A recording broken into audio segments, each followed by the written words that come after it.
Bueno, les voy a explicar un poco aquí lo que pasa en la diabetes mellitus, que son la tipo 1 y la tipo 2. Esta es una célula normal, lo que hacemos nosotros a diario normalmente, lo que pasaría normal. Nosotros necesitamos de la glucosa porque es lo que nos va a dar la energía para poder sobrevivir. La glucosa siempre va a necesitar estar dentro de la célula para llevar a hacer su ciclo bioquímico. Va a haber glucólisis, posteriormente va a pasar al ciclo de Krebs, que serían los más importantes, para obtener la energía, el ATP, que es lo que necesitamos para vivir. Normalmente la glucosa va a entrar a la célula. ¿Y quién la va a ayudar a entrar a la célula? La insulina. La insulina es la que la va a ayudar a entrar porque solita la glucosa no va a poder ingresar. En la diabetes mellitus tipo 1, lo que va a haber es que no va a haber insulina. Nosotros sí vamos a necesitar que la glucosa entre a nuestra célula.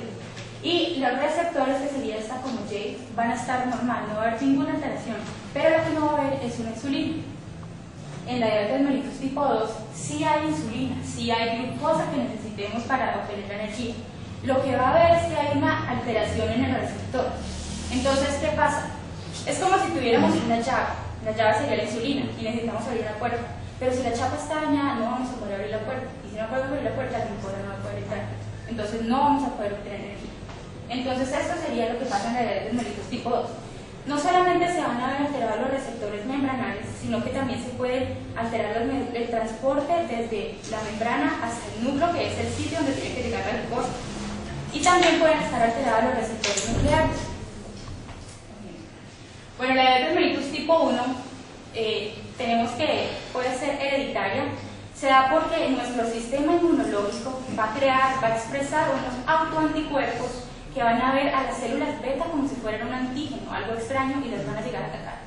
Si las atacas, estas células se van a lesionar y no vamos a poder producir insulina, que va a ser el efecto de la diabetes mellitus tipo 1, la falta de la insulina.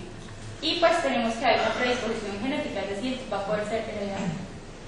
En la diabetes mellitus tipo 2 lo que va a haber es una resistencia a la insulina. Y las personas con sobrepeso van a tener un alto riesgo. ¿Por qué? Porque el tejido de los lípidos, el tejido adiposo, va a crear una resistencia y a la glucosa le va a quedar más difícil atravesar todo ese tejido lipídico para que llegue a la célula. Va a haber un aumento en la producción de insulina.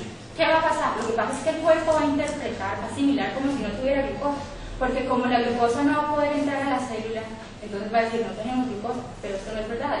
Nosotros sí tenemos glucosa, sino que no ha podido ingresar a la célula, porque hay unas deficiencias en los receptores. Entonces, ¿qué va a pasar? El cuerpo va a decir, necesitamos secretar más insulina porque no está ingresando la glucosa a nuestra célula.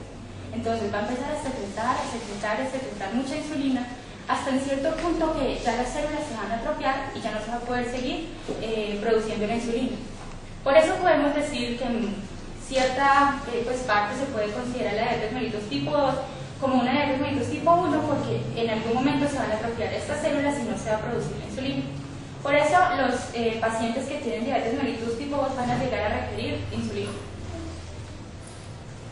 Esto es lo que va a pasar pues con diferentes órganos cuando hay una diabetes mellitus, digamos tipo 2 en este caso. ¿Qué va a pasar?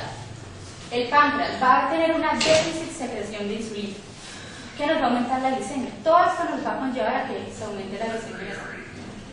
¿Qué va a pasar con los intestinos? Los intestinos van a seguir realizando sus funciones normales, van a absorber todos los nutrientes, ¿no es cierto? Y también la glucosa, todos los carbohidratos. Pero ¿qué va a pasar? Vamos a absorber todos estos carbohidratos, pero de nada va a servir que se absorban si no va a poder ingresar a la célula. Entonces, ¿qué va a pasar? Hiperglicemia. El tejido muscular, como no hay insulina, va a disminuir la captación de la glucosa porque va a ser estimulada por la insulina. Entonces, también va a haber un aumento de la glicemia. A nivel del hígado, ¿qué va a pasar? El hígado entonces va a pensar que nosotros no tenemos la glucosa necesaria. Entonces, ¿qué va a hacer? Va a hacer glucogenólisis, es decir, va a desglosar el glucógeno que tenía almacenado para generar la glucosa, para obtener la energía que supuestamente no tenemos glucosa en nuestro organismo.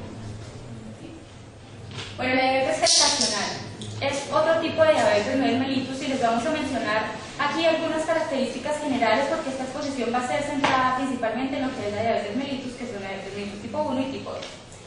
Entonces, va a estar causada por unos efectos bloqueadores de las hormonas a la insulina, es decir, van a haber unas hormonas que no van a dejar que la insulina trabaje, que haga su trabajo, ¿sí? Que haga su labor. Entonces, lo que va a haber es una hiperglicemia que le va a causar diferentes trastornos al feto. Le va a causar un mayor tamaño, va a alterar su desarrollo, va a tener complicaciones en el momento del parto.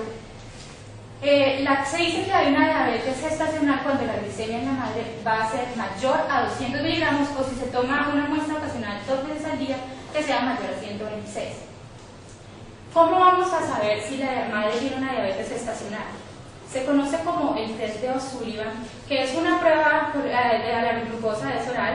Se le dan 50 gramos de glucosa a la madre pues oral y pasada una hora los niveles de la glucosa no pueden estar superiores a 140 miligramos por decilitro. Si los tiene así, indica que va a tener una diabetes gestacional. No es necesario que la madre sea diabética para producirnos una diabetes gestacional y la madre por lo general vuelve a quedar normal, vuelve a establecer sus niveles normales de la glicemia cuando ya ha dado a luz. Otro tipo de diabetes que tenemos es la insípida. Se llama insípida porque en esta diabetes la orina no tenía ese olor y ese sabor característico de la miel, que era lo que pasaba en la diabetes mellitus tipo 1 y tipo 2. ¿Qué va a hacer? Esta diabetes es diferente, no va a tener una relación con los niveles de la glicemia en la sangre, sino que va a estar relacionada con la hormona antidiurética, que es la misma vasopresina. Puede ser central cuando no hay esta hormona, o nefrógena cuando hay una resistencia a esta hormona, que lo que nos va a causar es una poliuria, un exceso de orina. Entonces, ¿qué va a pasar si vamos a estar orinando todo el tiempo? Es como si se fuera a ir el solvente. Entonces, todo el soluto va a quedar en nuestro organismo. Por eso se van a elevar los niveles de sodio. Vamos a cambiar los niveles osmolares y por eso es que nos va a dar mucha sed, la poliuria. Y esto se va a deber a un mal funcionamiento en el hipotálamo. Aquí tenemos algunas de las causas de las diabetes mellitus, que puede ser un exceso de peso, si estamos hablando de una diabetes mellitus tipo 2 por la resistencia que ya habíamos mencionado, una intolerancia a la glucosa, el sedentarismo muy importante en cuanto a la epidemiología, por eso se ha visto el aumento de esta diabetes. Por herencia, si estamos hablando de la diabetes mellitus tipo 1, cuando hay unas lesiones del tejido pancreático, por ejemplo una pancreatitis, una cirrosis, se van a ver afectadas todas las células beta y no se va a poder producir insulina en la diabetes, por ejemplo, tipo 1. Cuando hay unos abusos alimentarios en la menopausa y en los traumas psíquicos